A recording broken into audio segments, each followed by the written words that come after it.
All right, everybody, welcome to Studio B. I am your host. Watch this.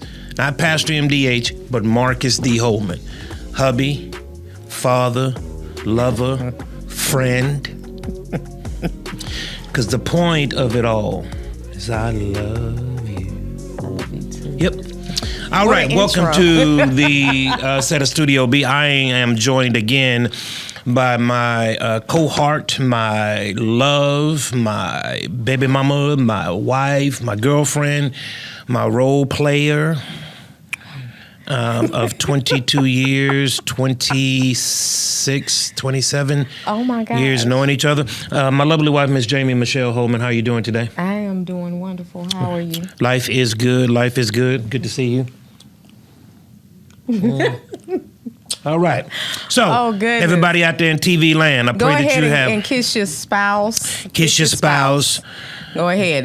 We're going to be interactive. No, we're not going to be that interactive. You know, go ahead and take a couple seconds and FaceTime them and give them a hug. Give them a hug, give them some sugar. You. If you have not done that in a while, it's time you start. Just call us, say, I love you. I appreciate you. You know, I adore you. I thank God for all that you do. I mean, you're great. It's really good to hear. Know, go ahead and encourage your spouse this morning. It may be the phone call that they need. That's a good word. Because it does matter, y'all. It does matter. I pray over these last 3 weeks. This is episode number 4, but she's been on the podcast many times before. But this is episode 4 of Love and Marriage. And again, I want to go ahead and kind of set this thing at a 30,000 foot view. This is an organic conversation, kind of our life in HD. Yeah. We have not rehearsed this stuff. We're talking about this. So when you hear it is when we hear it. And I think that's just the best way to have communication, when it's organic and it's not scripted. Mm-hmm. We don't live our marriage in a hypocritical type of view. So what you see in public is what you see in private. We really do love each other. We actually like each other too. Come on now. And enjoy being around each other and in one another's company. So this is genuine, it's real, and I believe that God has a word to share with all of us married couples about how to do marriage in a way that glorifies Him first and edifies each other. So we got today, and I'm saying this, I don't know if this will be true unless God does something different. So we're going to do our last 3 of our 12 principles for love and marriage. We've done 3 per episode. If you've not had an opportunity to see episode 1, 2, and 3, it's somewhere down here or up here. Find those links. Go sit down with your wife, your husband, and y'all watch those. I guarantee you that is some information on there that'll be valuable for you to listen to. And even if you got a girlfriend, a boo, what they call them, the guys? Bae. If you got a bae, what we call it? Be a bae? That's my dude. I have no idea. You just my bae, and you've been my bae for a long time now. So I don't know. What's the new thing that I don't know. I have no idea. So if you're dating, right? You're in a relationship.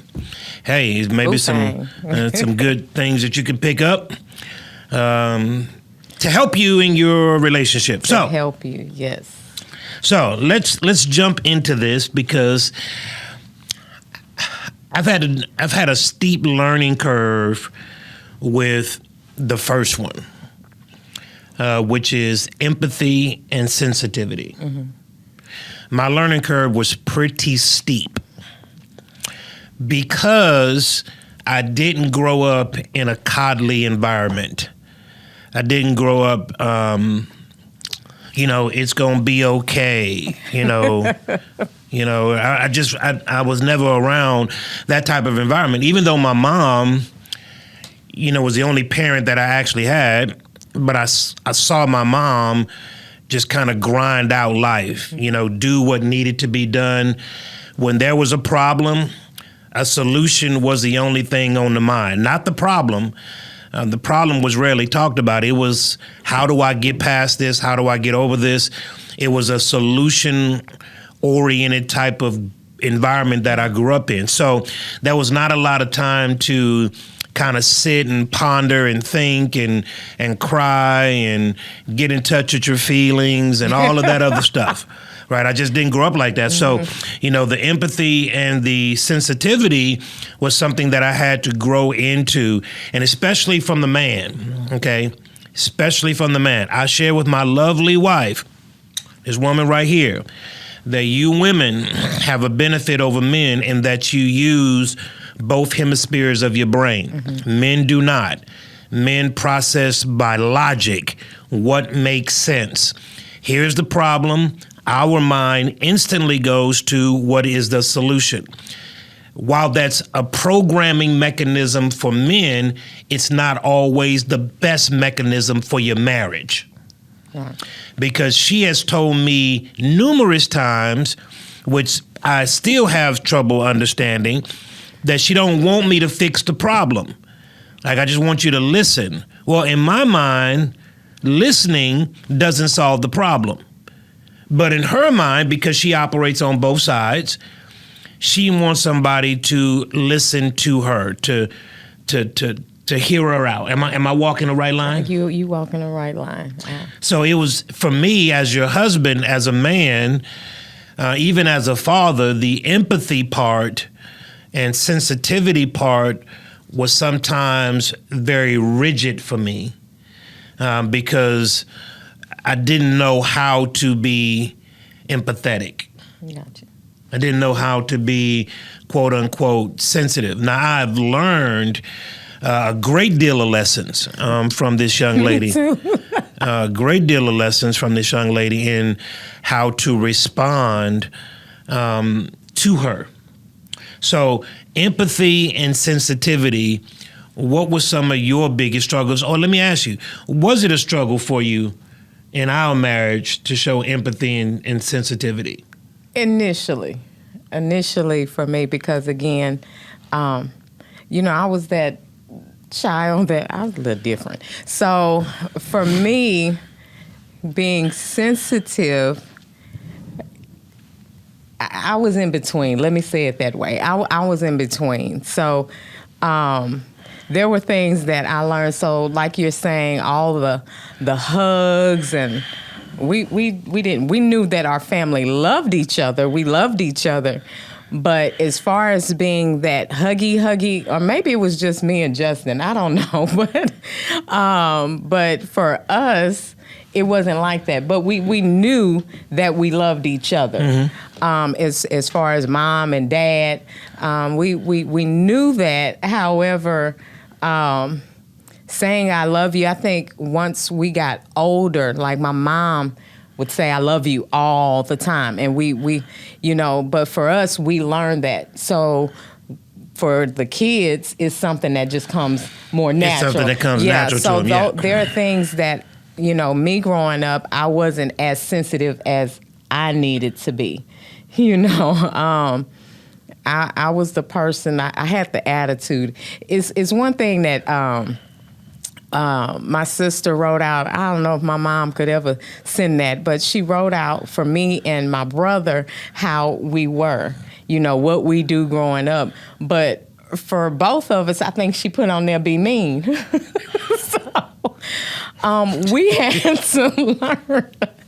We had to learn. I had to learn how to be more sensitive as well. And I think after getting married, having my own husband, my own kids, I learned that. That's a good word. That's a good word. Even for us, just like you said, it's about finding a solution to the problem. That's how we grew. That's how we grew up. It's always, okay, something to fix. I seen my parents fix it. If it was something to, do, they did what they had to do. But as far as growing up in that type of environment, the touchy-feely kind of deal. And the kids are better. Well, I'm better now. I can hug now and all of that. But I was not the huggy person. Well, we have enacted a few things in our marriage that we never had, because here I am, 49 years old, and I've probably not thought about this just yesterday. And that's an inside joke. I really did just think about that. For real. Yeah. You know what I'm saying? But I thought about this yesterday. I probably last year in 2022 said I love you at least 1,000 times.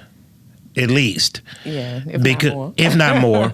Because every time that we get off the phone, every time we leave each other as husband and wife, going to work, going here, going there, or any one of our 4 kids, we get off the phone with them, or we leave each other's presence, the automatic response is, I love you. The automatic response is, I love you. So we have we've created this environment with our kids to where love and the application of love, the showing of love is not foreign, right? Absolutely. So they hear that their dad loves them every day. They hear that their mom loves them every day, right? They tell each other, love you. And, love you. You know. Yeah, we try to make sure that they are doing that, especially before bedtime or something like that. Like we have the 2 that are going to come hug us, make sure they give us the kiss. The other 2 are just, good night, love you, and that's fine. That's the different personalities that we have within the family. But, I learned, and I don't know if they remember that I even shared that with them, but I can remember it was Brother Steve and Miss Melanie that every time I would hear them getting off the phone with each other, and this was years ago, we were just fresh in marriage and all of that, and we were at Kingdom, and I would hear them all the time before they got off the phone with each other. I love you. I love you. So that's how I actually learned to say that every time we get off the phone or I learned that from them. For most people, it's not always what you say is what you do. Now, we in the whole empathy and sensitivity part, trying to create an environment for our kids so that they in turn create an environment for their kids.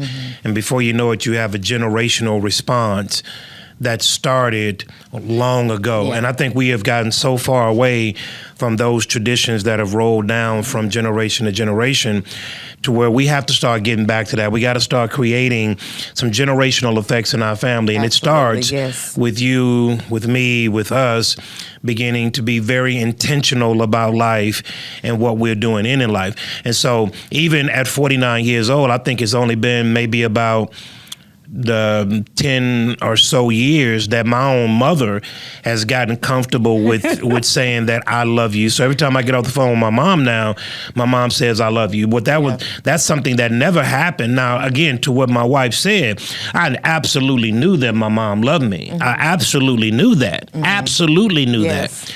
But that was not something that I heard every day. It was, I love you because I'm going to work. I love you because I'm paying the bills. I love you because I'm providing for you. That was type of the mentality that I came up with. Yeah. But actually hearing I love you from my mother, that was not something that I ever heard.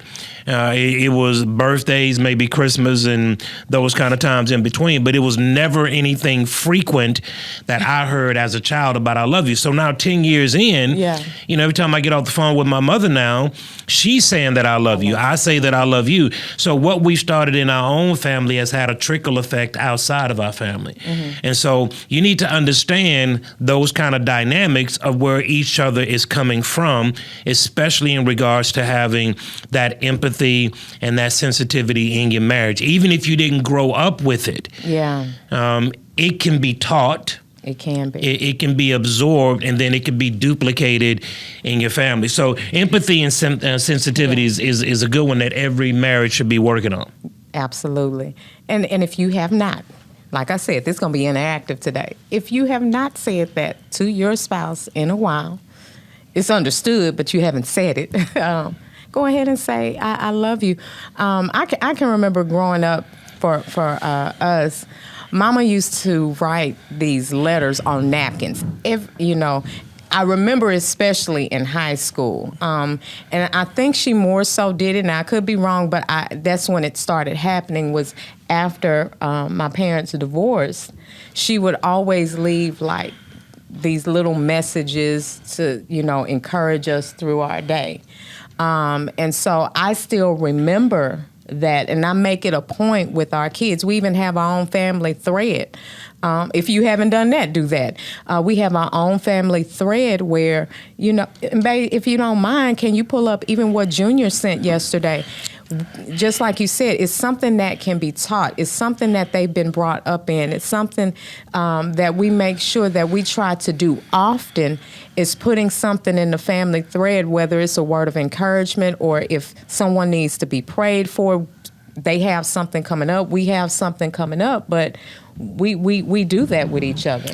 And before I read this, I want you guys to understand that what we're talking about now was never, well, let me speak for me and then I'm going to let my wife speak for her.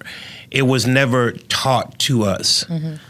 Like it was, family was more of a, that because, but it was not explicitly said nor demonstrated. Like these were more of caught type of lessons. Mm-hmm. I was never taught about the family dynamic by which I practice it today. I'm very intentional about my family, very intentional about building them up in certain ways, but that was not something that I was trained to do. God's word, the inspiration of the Holy Spirit, God placing certain people around me that I was able to observe in their life and in their marriage, mm-hmm. has allowed me to learn some different practices, to be very intentional about our marriage. So even if your marriage is not there, you haven't been taught this stuff, you were not shown a good example, all of that stuff is par for the course. However, you can learn the principles that can be very effective to give you a family that is God is well pleased with, first and foremost, and then ultimately for the success of everybody in that family. Mm-hmm. And so I want everybody to know that, okay? I want everybody to know, again, this is organic. This is not scripted. We told you about our different paths last week and how we eventually came together. Nobody set us down and say, Marcus, this is how you take care of a wife. Marcus, this is how you be a father. This is how you follow God. Nobody's ever told that to me. And co-equally with my wife, nobody said, this is how you be a wife. Now, she had a great mother. I had a great mother, but the explicit lessons in life were never taught to us. Mm-hmm. So the stuff that we're talking about now, glory be unto God, was revealed through time, trials, and the such. Mm-hmm. But God is able. But let me read you this. This is yesterday at 9:36 a.m., and this is on our family thread, by which my wife said we got a family thread, and everybody is expected to participate on that thread. Now, before I do that, if somebody is not participating on that thread, my wife and I call them out. Right? Because if I ain't seen no activity on this family thread in a couple of days, I'm calling you, finding out what's going on. Yeah. But it says, good morning, family. I hope you're having a nice morning so far. This is from my son, Junior. I hope that everyone had a great Easter. And as we get back into the swing of things, I just want to remind us to treat people with the same love, kindness, and empathy that Jesus preached in his ministry and offered directly to us through his sacrifice on the cross. He took the brunt of all the world's sin and spiritual debt and paid for it all in full. Short of that, we should be able to offer the same forgiveness, love, and empathy to one another. I hope y'all have a great day. Love y'all. Now, that's from my son, 20 years old. Crazy. 20 years old in Sam Houston right now. But again, I want to encourage you guys out there right now. And this is an unscripted moment, but I think through the inspiration of the Holy Spirit, it needs to be said. Mm-hmm. It's not where you start, it's where you finish, right? It's not how you get, it's not getting to the finish line, it's how you got there. Yeah. Even if you got a limp over the finish line, get to the finish line, right? The stuff that we're talking about right now in marriage, because we believe wholeheartedly in marriage. Yes. Between a natural born man and a natural born woman. God's design for marriage. Yeah. And over these last 4 weeks, we've been talking about principles that we have learned, not necessarily sitting in the classroom and talking to somebody who were able to teach us. We learned a lot of this stuff on the fly. Had we had a podcast like this years ago from people that we trusted and that we could see, Yes. it would have been great. But everybody, wherever you are right now in your own marriage, now. start now. Yes. These principles that we're talking about, like what my wife said, stop now. Call them, say, hey, baby, love you. You know, if you're not in the habit of saying I love you, get into the habit of saying I love you. You'll get into the habit of saying it so much that it just becomes what it is. Yes. And watch this, even when you're mad. It might sound a little love you. You'd be like, can you raise the octave a little bit more? But Even when you're mad. But, it's one of those things that again, is understood and is practiced, that we say that we love you. I can remember even with daddy, and that's crazy. Again, if you're not doing it often and you can pick out specific moments, then that means you're not doing it enough. When Katrina happened, my sister was in college. She was coming from Dillard, and to drive that route was a lot. It took 12 hours or so for her to get here. And so we waited and waited. That's my baby sister, so I was gonna wait around. That's one of the things we didn't play with. We are there for family, and so she was close by, and I think it was getting close to midnight or something like that. And so I'm getting ready to leave, got the kids and all of that.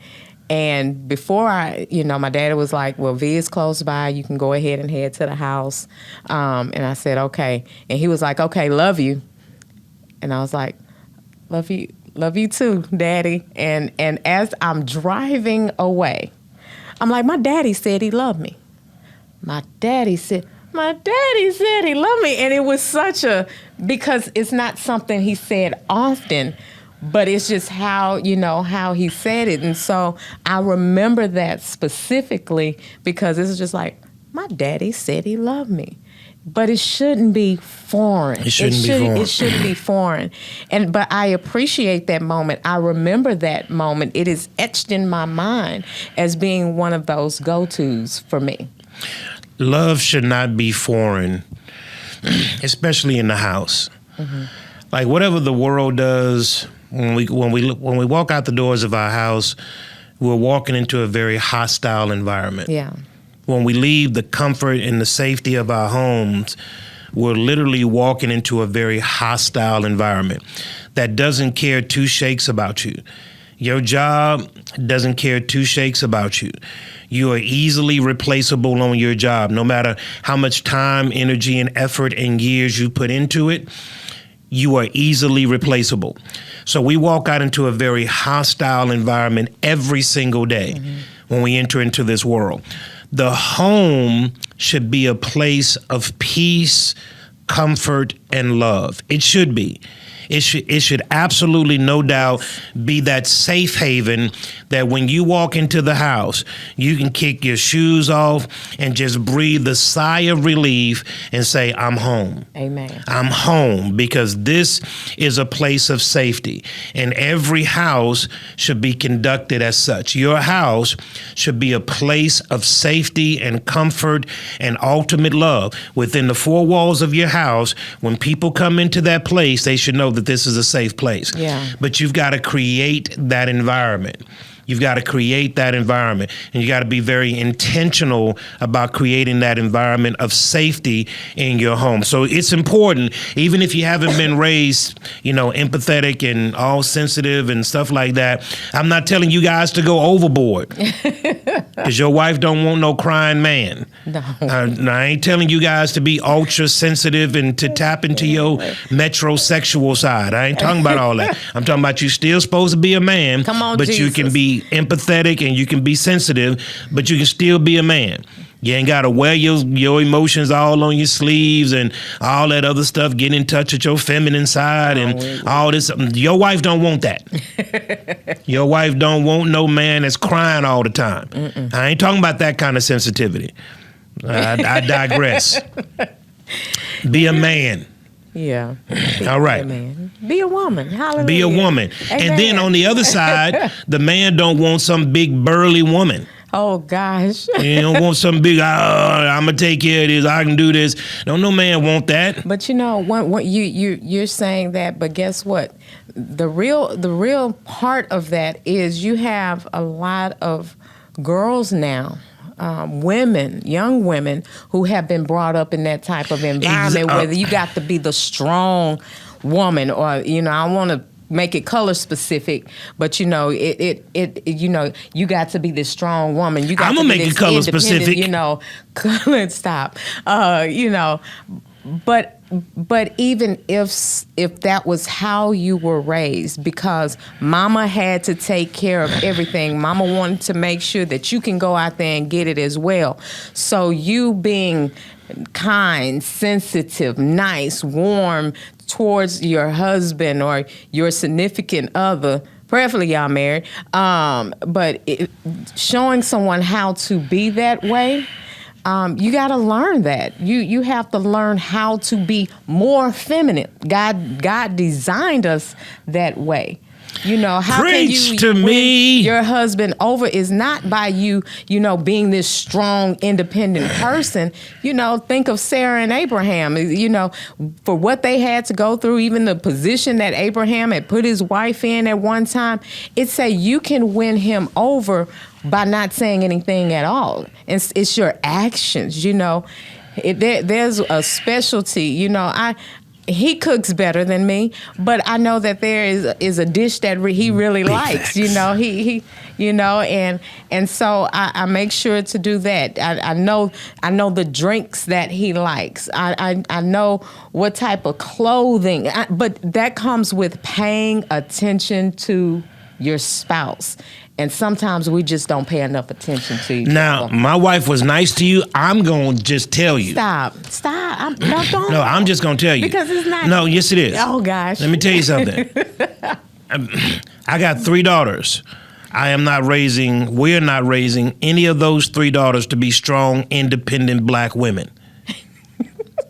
We're not raising our daughters to be strong, independent. But just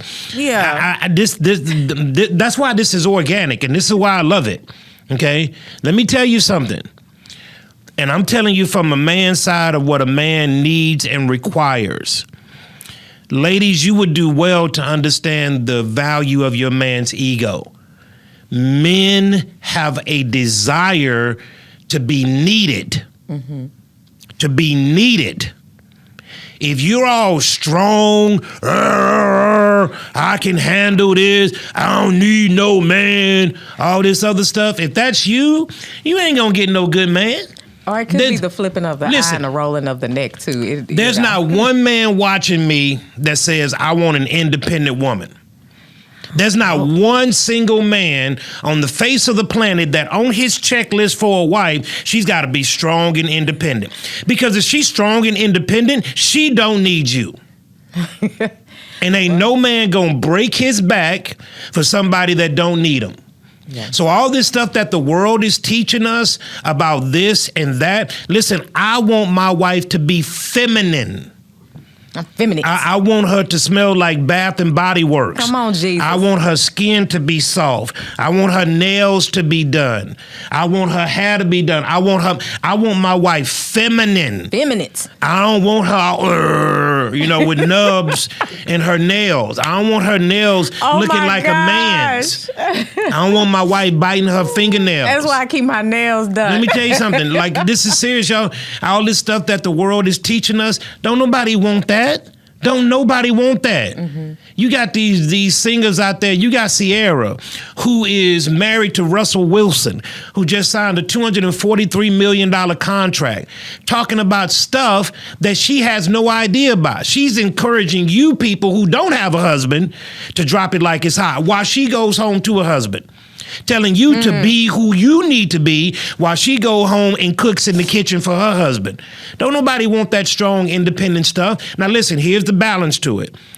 A man wants a woman that brings value.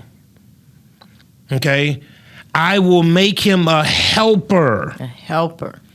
Comparable to him. Suitable. Every man wants a woman that is going to help him. Please hear that. I don't need you out there on the battlefield. I'm on the battlefield. We don't both need to be on the battlefield. I'm on the battlefield. So this is organic. It wasn't part of what we was talking about. But listen, I don't need this woman being strong and independent. I need her being an excellent wife, an excellent mother, an excellent woman of God, and enjoying the beauty of how God has designed for her to be. That's what I want. That's what turns me on. That's what gets my fire burning. That's what gets my grease cooking. Hey. Okay, so I digress. All you strong, independent black women, now I know that life has somewhat made you like that. Because of environments Speak to and, it. past relationships. Yes. I get that people have let you down and you've had to assume certain responsibilities that otherwise you didn't want to assume. I get that. I get that. But this is where Romans chapter number 12 comes in. You got to renew your mind. Yeah. You got to renew your mind. Renew your Preach, mind. Pastor Holman. Okay. So with that, I want to talk about something that's very important and is, I believe it's the gas that drives our marriage, and that's honesty, trust, and fidelity. Honesty, trust, and fidelity.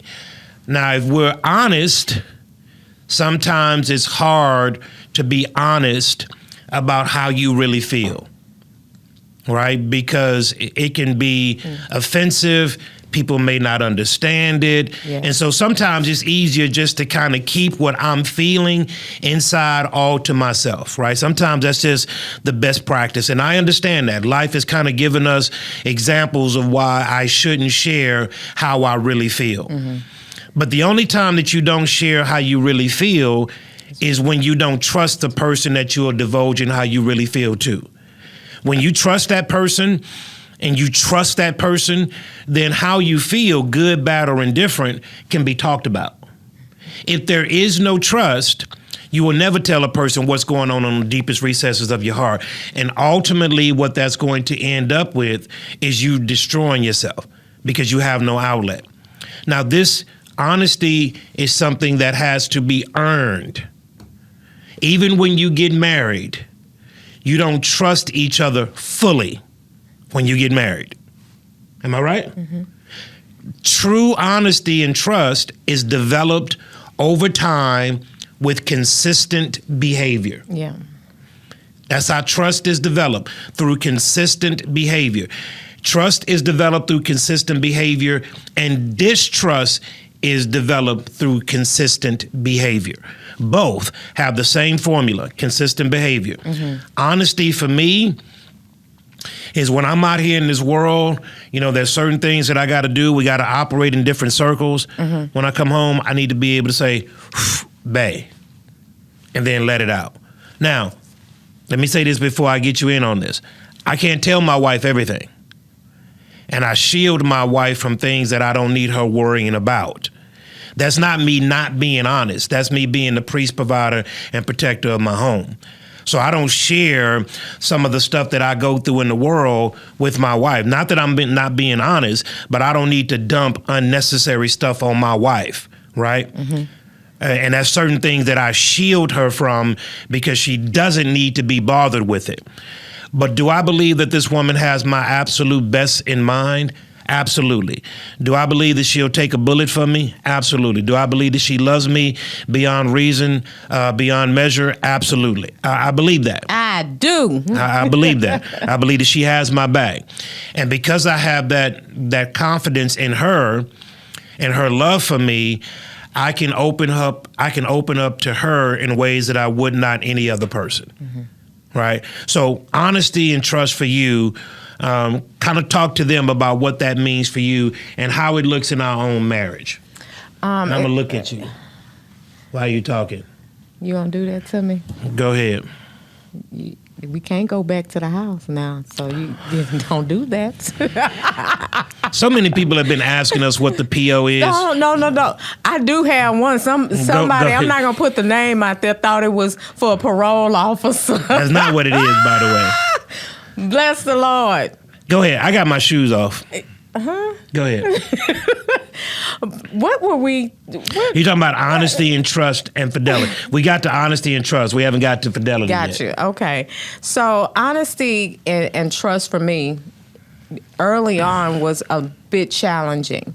And I say that because, again, we knew each other in the world. So you know how it looked for you as far as even trusting me. You know, we had to work through some different challenges just based on our different experiences. And then, of course, we got down with each other in the world. Because I don't want to be a player no more. We weren't, yeah. So learning how to say, okay, I trust this man. He gonna take care of me. He not gonna do anything against me. He's not going to step out. Those were things that, you know, I had to learn, you know, for him. And I don't know, I mean, I think we've talked about it a couple of times, but for him early on, when he was working at Coins, and he would have to go into these houses. And, you know, that, I mean, it wasn't something that I would dump. But in the back of my mind, I'm like, okay, he going, and you know, they got housewives at home, and they, you know, so I was a salesman, and I had to go into houses. too, you know, he'd be uniformed, all starched up and everything. So, but for me, really and truly, I had to learn how to trust as well. Because again, growing up, there's some things you see and it's just like, or even things that you did yourself. You're like, okay, ain't nobody trying to be faithful. Ain't nobody trying to, but those were things that we had to discuss within marriage. Because for you, you know, trust was a big deal. It was a huge deal for me. For you as well. Yeah. And so God has allowed us to go through some things together as husband and wife, and it's through proven character, it's through proven behavior. And one of the things that my husband always says, you know, like if we're out, there's a certain way that he'll sit when we're out and he'll be like, watch my six. And I think they may know what watch my six. Watch my six means cover my back. Cover my back. And so, you know, one of the things that we do is we're watching out for one another. You know, if he's out and pumping gas, I'm always looking around. You got to be mindful. You have to pay attention. And so with that, that's how you learn how to build trust. When you have someone's back, you know, that's how you learn to build trust as well.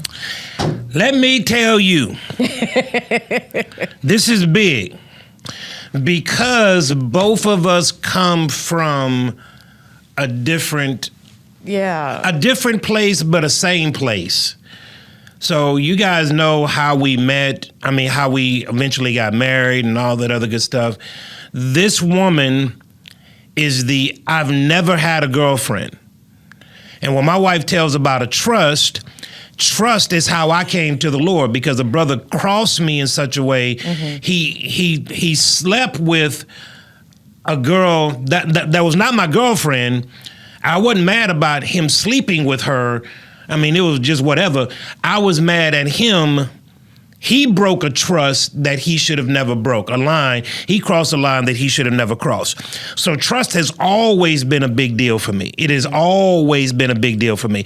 This has been the only woman that I have been faithful to in 49 years. I've never had a girlfriend. And she'd be like, well, you did have a girlfriend. No, I didn't have a girlfriend because we were never on the terms of you're mine, I'm yours, we're in this monogamous relationship. Those were never stated terms, right? So trust for me was very, very important because it's a road that I never walked. Mm-hmm. I never had to, talking about fidelity, I never had to be faithful to anybody. It was just not something, it was literally like taking sand to the beach. It's like, there's no reason to be faithful. Like, look at all this sand out here. Why would I pigeonhole myself by being faithful? So it's not something that I ever had to do in that regard. So when I got married, it was, and again, I don't mean to overstress this, babe, but everything that I've learned about how to be a husband and be a friend, a father, all of that other good stuff, I've really learned from the Bible. Amen. And we both have a healthy dose of fear. Not fear like, ooh, God, like, being afraid of him, but being in awe, having that healthy dose of fear of not stepping out, not handling each other the way that God said. Well, she said, I am scared. Scared. Let me tell you something. Commitment keeps me to my marriage of stepping out of my marriage. I have never stepped out of my marriage. Never. And watch this. Ain't never even been close to it. Amen. Ain't never even been close to it. I have a healthy fear of God in regards to being the awe of God. But with me being a pastor, teaching the way that I've taught, encouraging people on different levels, whether in relationship and in their marriages, and then for me to have a sexually explicit relationship outside of my marriage, I believe that God would handle me in such a way that I don't want to be any part of it. Gotcha. I understand. So that there is a fear. Now, the fear is not what keeps me from not stepping out. The love does that. But there is a fear that says, you cross that line if you want to. Considering all the platforms that I've given you, the influence that I've given you, you cross that line if you want to and see what I do to you. I really believe that in the depths of my being. And so it's not that keeps me out of another woman's bed. The love for my wife keeps me out of another woman's bed, but also knowing that God is a serious God when it comes to this whole covenant thing. But let me tell you something, man, the fidelity, man, listen, I taught a whole lesson on this, 1 Corinthians chapter number 6. You got to keep that marriage bed clean. Yes, you do. The marriage bed is undefiled. So husband, wife, listen, y'all get jiggy with it. Y'all get jiggy with it. Take care of your man. Listen. We've talked about this two episodes ago, but listen. Y'all need to get jiggy with it in your marriage bed, okay? Because there is an innate desire, and let me talk from the men. There is an innate desire for the man to have sexual intercourse. And when that is starved, because that is a spiritual desire, because sex comes from God. Mm-hmm. Sex comes from God. Sex is a spiritual act that is played out in the physical realm. Sex is from God. So when that need does not go fulfilled, Satan understands that there's a gap there. And Satan will bring forth temptation that you may be able to block for a season. But eventually, the temptation will overtake you. Your marriage bed needs to be undefiled. Yeah. You can do whatever you want as long as you don't bring a third party in, as long as there's not abuse, as long as there's not pain, as long as there's not anything like that. You can't have no animals or nothing like that in your bedroom. Now, I'm talking Bible now. I'm talking Bible. So you can't be bringing in 2 and 3 people, and you can't be bringing in dogs and wolves and sheep. Lions and tigers and bears. You can't be doing that kind of stuff. You can't be doing that. That's just nasty. But let me tell you something.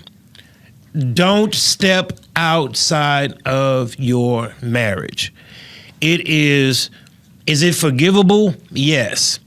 But does it do damage? Damage? Yes. It does damage, y'all, because that's the most intimate part of your guys' relationship. And I shudder at the fact and shudder at the thought of even remotely letting thoughts like that pass through my brain. You got to protect your marriage bed. Fidelity is important. Once you make a commitment to your wife and to your husband, you keep it. Absolutely. You keep it. Mm-hmm. You keep it.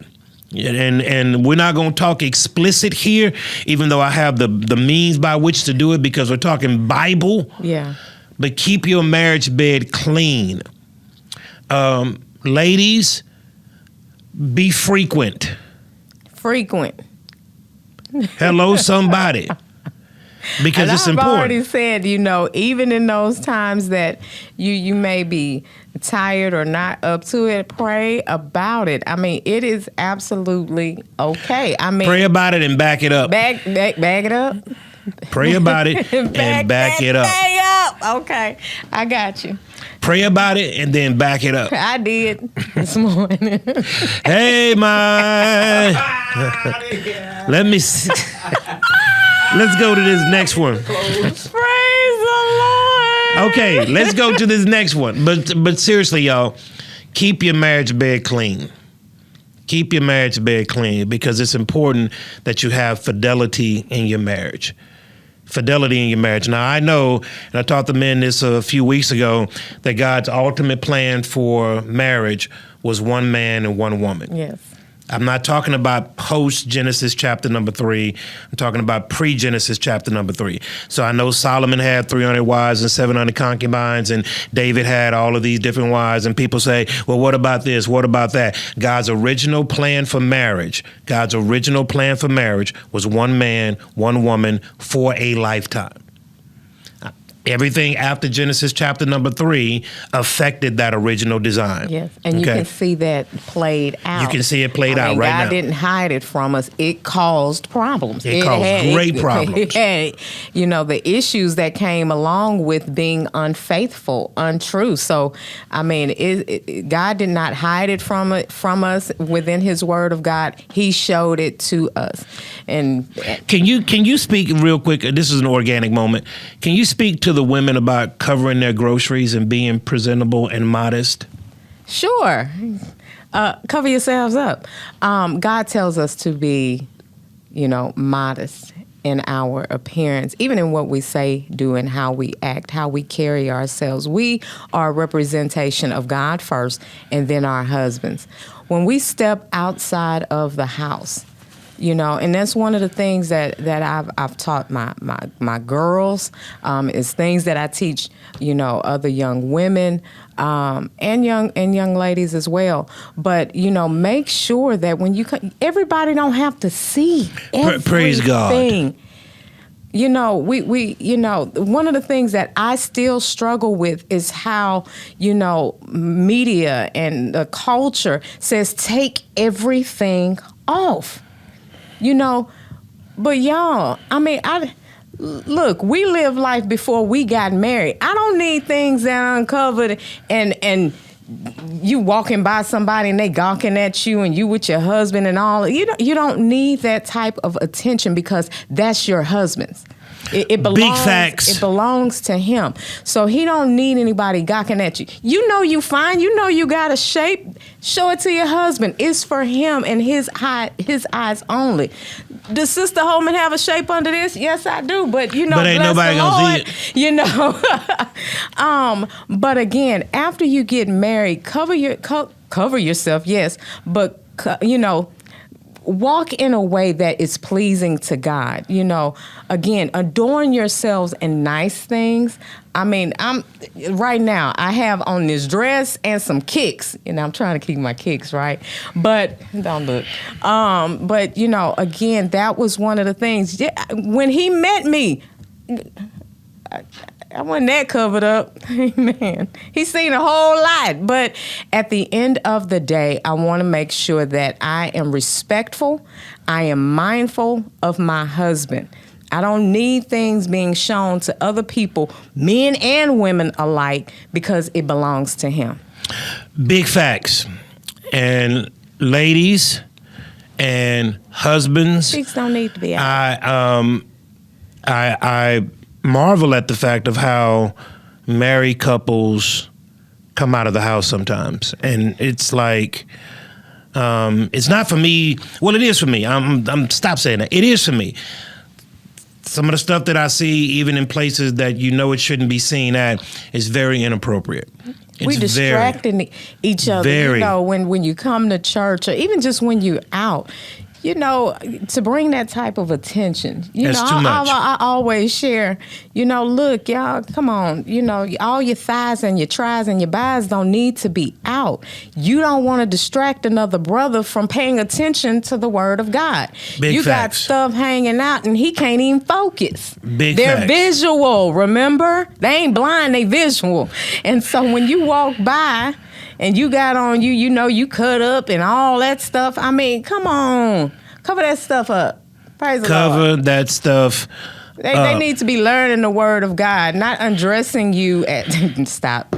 Praise the Lord. Stop with that stuff, y'all. Big facts. Dress modest. Dress modest. And you can still be beautiful. Amen. And feminine. Feminines. And all of that other good stuff without showing all of what God gave you. Amen. Amen. Please. Yes. In Jesus' name. So lastly, again, I love this organicness, adaptability, tolerance. As we grow, 22 years in now, I'm 49, she's 45. I'll be 50 this year. Things in life change, right? Desires change. Body chemistries change. Things just change over the years. It just changes. You got to buy stuff to pull it up now. It just changes, y'all. It is what it is. Okay, but being able to adapt, to be flexible, and to express tolerance is something that in the early stages of your marriage ain't gonna make no sense because y'all are just 2, 3, 4, 5 years in. Yeah. It doesn't, like what we're talking about right now does not make sense to any young person who recently got married or is looking to get married. But as you grow in life together, you begin to notice that your wants and desires change. Yeah. Your body begins to start sending different signals. What you used to do all night now takes you all night to do. Ooh. It's just a difference. Yes. And so you got to be able to adapt to those changes. Yes. And not just in the physical, but as people grow and mature in life, babe, you got to be able to adapt to their growth. And the husband and the wife are on this journey together, but they're growing in different spaces. Yeah. Right? And they're growing at different levels. And you got to be able to first to recognize growth and to recognize that that's not something that I want to be set in. So I'm seeing this growth pattern happen. And then I got to be able to adapt to what I see happening, right? Now, there's some changes that I don't want you to adapt to. If there's anything that's going to be changing that's detrimental to your Please family, to your wife, and all that other good stuff. Like he's 50 years old and he done went out and got an earring, and he not trying to be cool again. No, don't adapt to that change. That's just foolishness. But in order to have a good relationship, you got to be able to adapt and be flexible to change, right? Because I've noticed a change in you over these 22 years. And the Jay that I married is not the same Jay that's sitting at this table. It's two completely different people. God has worked in you. Experience has taught you. Trials and tribulations have grown you. I've seen you change. And I got to love you enough to be able to adapt to that change. And those different seasons in your life. So in marriage, as each person is doing what they do individually, the other person has got to sit back and really observe. Okay, well, that person takes great pleasure in that. Okay, he no longer or she no longer likes to do that. Start finding out what those moments are and begin to start pondering how you can connect with those things. So adaptability, flexibility, and tolerance is good. How have you seen me change? Oh. And let me ask you this. And I want you to be, well, not that I got to say it, but transparent. You've seen me in the highs and lows of life. You watched God do what God has done in very painful moments. What and how have you seen me change in our time together? Well, initially, early on, and just like you expressed, younger couples won't understand this at first, but we're not the same people, when we got married. I mean, amen. But we were not the same people. So, again, I've seen you as far as your kindness, your how you take care of things. I've seen all of those things change within you to where now, how you have adapted to different situations, because y'all have to understand his name was Rock. It wasn't just Rock for no reason, okay? But I have seen God work in through you, not to soften you in a way, but that makes you weak, but to make you better as far as the understanding that you give, the care and concern that you have, not just for your family, but for people. The way that you grew up, you really just had to take care of yourself. But when God placed you with a family, with a wife, you had to adapt to all of that. We had to adapt. But I've seen God, what was already strong in you, I think He just made it better. When you've had to work through, just like He shared, you guys, he was crossed younger, so trust with the relationship. So trust for him was very, very, that was difficult. But I've seen you, how you handled that then, and we ain't gonna talk about that, but how you handled that then. And even now, we have not been exempt from being crossed by people, even in our spiritual lives. So even when you've had to process and work through that, when people have, done things that that was not right, I've seen you pray more. I've seen you seek God more. He's dealt with you, and so you've adapt in that way. And and as far as your flexibility is concerned, whatever needs to be done, you're going to get it done.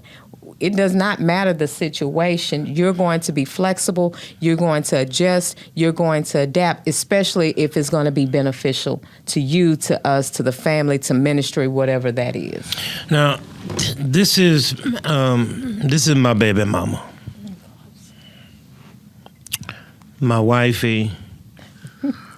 In these last few minutes, to these many married couples out there, marriage is a spiritual union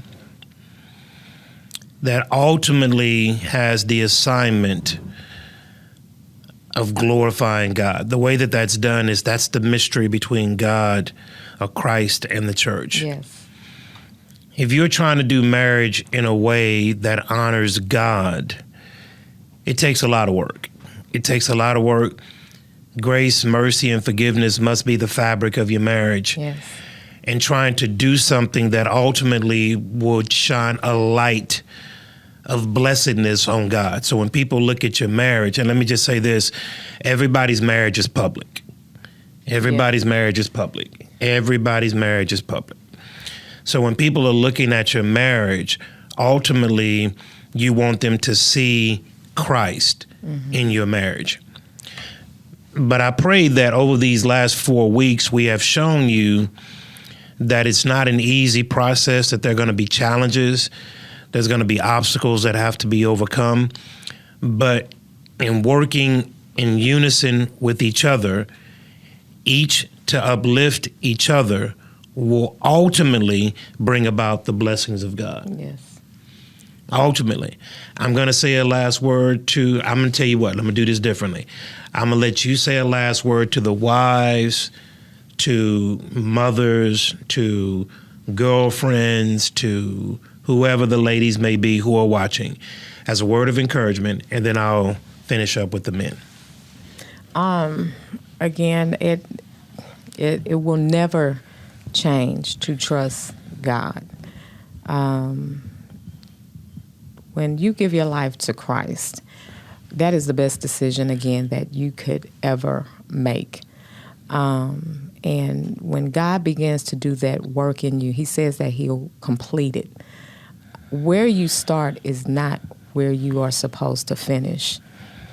And I say this, if the person that you are with has not made you better and you're worse off than where you began, you need to rethink that. Y'all really need to talk. Y'all need to sit down. Y'all need to seek God. And same thing for the man. If that woman has made you worse, then you really need to rethink that. But we're supposed to build each other up. We're supposed to sharpen each other. God designed us in a way to be suitable for our husbands. We are suitable. We're comparable to them. We need to understand, in order for us to be blessed, you got to give God some yeses. Stop giving all these no's in your marriage. You know, I'm not doing this. I don't do that. I refuse to. You got to give God something to bless.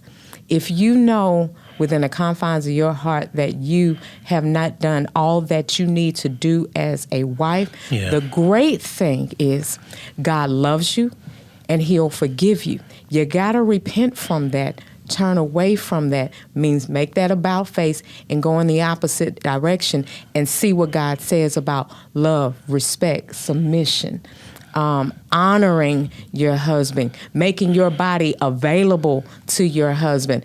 Do all of those things, and I believe God will bless you and your family because of that. One of the things about a Proverbs woman, Proverbs 31 woman, is she looked out for her household. Her husband was known by those around him by the household that was represented. And we need to represent our households well. I carry this man's name. I want to carry it with dignity, with respect, because he gave me his last name. I'm a Holman. So when I step out of the house, I want to make sure that it's not, oh, Lord, have you seen his wife? You know his wife doing this? No. I want to make sure that I represent my husband well. That brings honor and glory to God because I'm letting my light shine. So if your light has been dim these last couple of years, few weeks, months, whatever the case may be, go back, seek God. Be woman enough to apologize. You know, I think of Genesis when you talked about last week how everything just became the blame game. But what if we as women take the time out to say, you know what, I'm sorry. I stepped outside of what you taught me because Adam did teach his wife. I stepped outside of what you taught me and did what I wanted to do. What about apologizing for our actions? God can heal from that moment if we just get in our rightful positions and say, you know what? I apologize for not being the woman that God has called me to be as well. Man, oh man, oh man, oh man. What a word that is. To the fellas out there, man, that's a powerful. To the men out there, I know the world is giving you a picture of what marriage is supposed to be, but I want to further tell you that marriage is honorable. Yes, sir. And that it is good for men to desire marriage. And the Bible says in Genesis chapter number 2, it is not good for man to be alone. But I want to just in 30 seconds, just what she said is so true. If the person that you're with is not ultimately making you better, then you need to re-examine the person that you're with. Now, there's a caveat to that. Mm-hmm. I'm not telling people to throw in the towel. That's not what we're saying. But there are maybe some tools that you haven't learned that can help you be better in the marriage that you're in. I'm not telling you guys to pull the ripcord. I'm not telling you to do that at all. No, not by any stretch of the imagination. However, it's important that you understand each other enough so that you cooperate with each other in the marriage for the glory of God and for the benefit of those in your family. It's important that you understand each other enough to cooperate, right? And where there's cooperation, there will be success. Lastly, let me tell you this. We are facing an epidemic right now in marriages. Satan understands that the destruction of the house will first start with the destruction of marriage. Yeah. He understands that.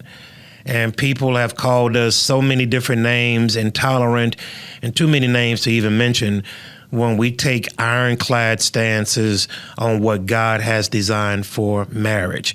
And that being a natural-born man and a natural-born woman coming together in holy matrimony, living life for a lifetime.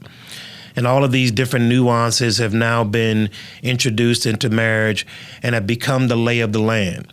Same-sex marriages, all the other stuff that is going on in our land. There is an absolute attack on marriages. Absolutely. And all you got to simply do is look around. We're not old-fashioned. We're not saying any of that stuff. But we are acknowledging by what we see in the land that there is an attack on marriage. Mm-hmm. What we can do to stem the tide of that attack is to be committed, first of all, to God. First to God. We have a lot of fun in our marriage. We laugh, we joke, we enjoy each other's company, but we are both committed to God and what God is trying to do in us individually, then in us as a family, and ultimately to impact the world for Christ. Christ and God has to be center in your marriage. Okay. That doesn't mean that everything is still going to be perfect. It does mean that you've laid a proper foundation. So I want to encourage the men out there. You have been called to be the priest, provider, and protector. It's a hard assignment. It is. It's a hard assignment. It's a hard assignment. However, if you're out of position, then your family's at risk. Yeah. And wives, you can help that man be the priest, provider, and the protector of the home by you understanding that you are not the priest, provider, and the protector of the home. And operate in a spirit of unison to the glory of God and for the benefit of your marriage and your family. So, everybody, I want to thank you for joining us here on the set of Studio B, and my lovely wife, my jewel. And I really do love this woman. She is such good people, a wonderful woman of God, an excellent wife, a glorious mother. I am thankful to God that He has placed her in my life. And I pray over these last 4 weeks, 4 episodes, you guys have taken something from this that you can copy and paste in your own marriage. Remember, be informed, be empowered. Studio B. Hallelujah.